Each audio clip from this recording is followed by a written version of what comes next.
Last night, a 59-38 win over Lena Winslow has to be a big start for you, Bob. A big victory for the team as a whole.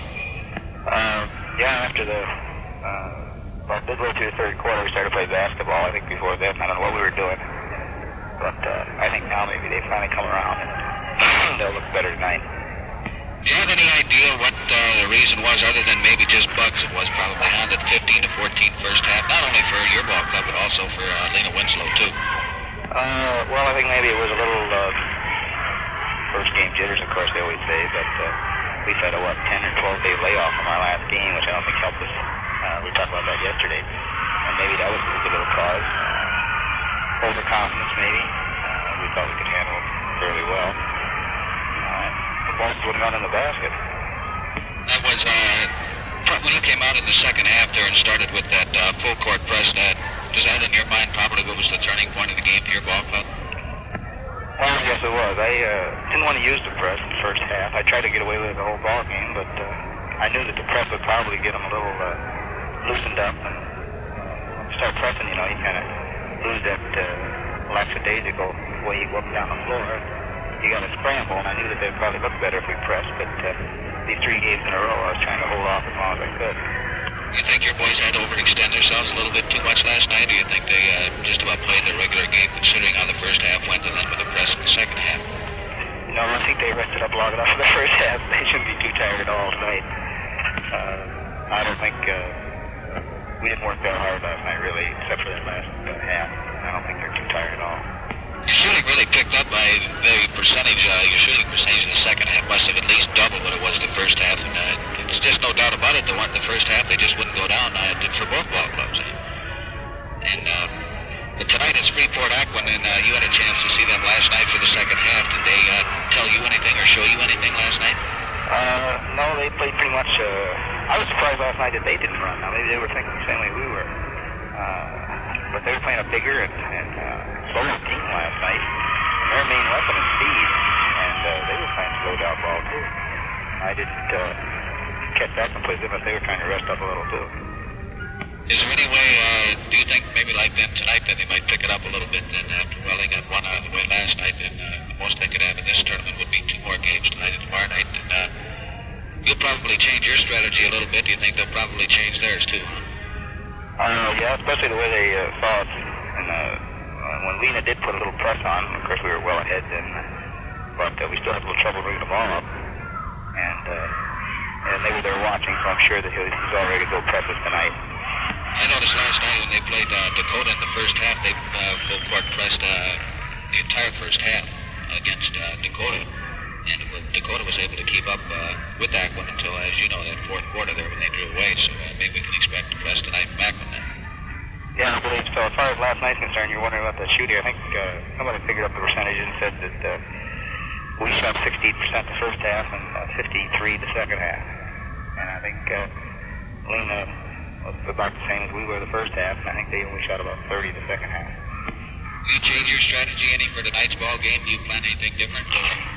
Well, we have a little better average height on the basket than they do, although they are excellent rebounders and they're quick to go to the boards. I think we'll try to work it underneath a little more tonight. Getting back maybe on last night's game a little bit, Keith Belkey played a fine ball game last night, and both of the Miles did a fine job, didn't you think? Yes, they were Ainsweiler all scouted out, and they had 2 to 3 guys on him most of the time when he got the ball. And Belkey handled it. In the second half, Miles Brothers kind of settled down there real nervous in the first half. Offensively, did a good job on the boards, but Dougie was a little tense on the shot. He's a lot better shooter than that. In the second half, he did settle down to a real good job. Do you go with the same 5 tonight, Bob, that you started last night? Yeah, we'll go with the same 5. We have really 6 starters, and they played most of the ball game. Malone did a fine job coming off the bench last night also, didn't you think? He did had some nice shots there from the top of the circle there. Yeah, we leave him alone, and he'll hit from anywhere. And Belkey was doing a nice job driving in. When Belkey drives in, and then Timmy would cover the head of the circle, Belkey would just flip it back out to him, and he had time to take his time and jump it good. He'll make a good percentage from the head of the circle. He's a real fine out shooter. Well, thank you a lot for spending some time with us again this morning, Bob, and we'll see you over tonight at Freeport. Want to wish you a lot of luck, and hope we see you there again tomorrow night. kind of a daily thing. Thanks a lot, Bob. Bye-bye. 52 seconds left and Aquin has the ball. They'll no doubt play for one if they can. Franz, the best out front. And Best still working. Top of the free throw circle. Franz, right side.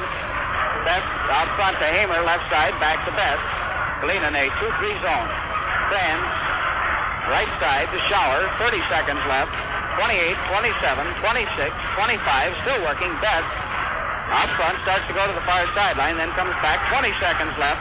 Hamer, no doubt, will take the last shot. Everest challenges, can't steal the ball. 14 seconds left. Aquin wants another timeout. 13 seconds left, and it's all tied up at 57 apiece. What a ball game. What a ball game. 57 to 57. We have 13 seconds remaining, and Freeport Aquin has that basketball.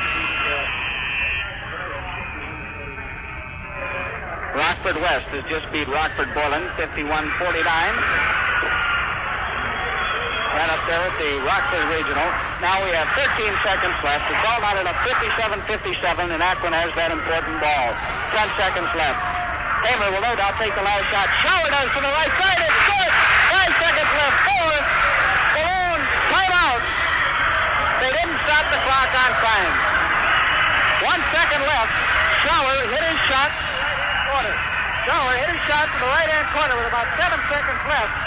And Galena played it to half court. They'll have 1 second to get a shot off at the most. The most they can get is just barely to flip it in and shoot wild to the basket. How they'll do it, I'll never know. We'll just have to wait and see.